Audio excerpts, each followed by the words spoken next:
গোপন সংবাদের ভিত্তিতে গাজীপুরের কালিয়াকৈরে অভিযান চালিয়ে ভ্রাম্যমাণ আদালত সিলগালা করল একটি অবৈধ সার কারখানা। পোড়াপাড়া এলাকার এই কারখানায় নিম্নমানের সার উৎপাদনের প্রমাণ মেলে, যা কৃষকদের জন্য হতে পারত বড় ধরনের ক্ষতির কারণ। এই অভিযানে নেতৃত্ব দেন কালিয়াকৈরের সহকারী কমিশনার ও ভ্রাম্যমাণ আদালতের নির্বাহী ম্যাজিস্ট্রেট দিল আফরোজ। সার তৈরি ও মজুদের কোনো বৈধ অনুমোদন না থাকায় কারখানা এবং সংযুক্ত একটি গুদাম সিলগালা করে দেওয়া হয়।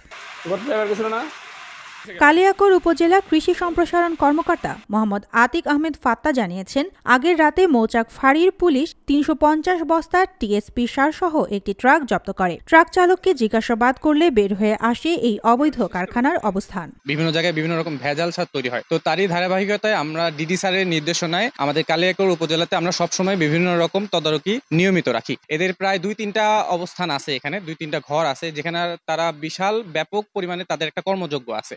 অ্যানহাইড্রাস সালফেট আছে, সালফিউরিক অ্যাসিডের মতো ভয়াবহ অ্যাসিড এখানে আছে। এখানে তারা যেটা করতেছে, আমাদের ধারণা এখানে বিভিন্ন রকম ফিশ ফিড অথবা পোল্ট্রি ফিড, আটার বস্তা এগুলো এবং মাটি, বালু এবং এর সাথে এই ধরনের বিভিন্ন কেমিক্যাল মিক্সড করে তারা টিএসপি সার উৎপাদন করতেছে। কৃষি কর্মকর্তাদের উপস্থিতিতে কারখানাটি শনাক্ত করে অভিযান চালানো হয়। পরীক্ষায় দেখা যায় সেখানে তৈরি হচ্ছে নিম্নমানের টিএসপি সার, যা কৃষি উৎপাদনে বিরূপ প্রভাব ফেলতে পারে। কারখানায় কেউ উপস্থিত না থাকায় তাৎক্ষণিক জেল বা জরিমানা না হলেও নিয়মিত মামলা করার প্রস্তুতি চলছে বলে জানান উপজেলা কৃষি সম্প্রসারণ কর্মকর্তা। দেশের কৃষি যদি টিকিয়ে রাখতে হয় তাহলে এমন ভুয়া সার উৎপাদনকারীদের বিরুদ্ধে কড়া ব্যবস্থা নিতে হবে। প্রশাসনের এই ধরনের দ্রুত পদক্ষেপ সত্যিই প্রশংসনীয়। সুবর্ণা মেহজাবিন, দেশকাল নিউজ।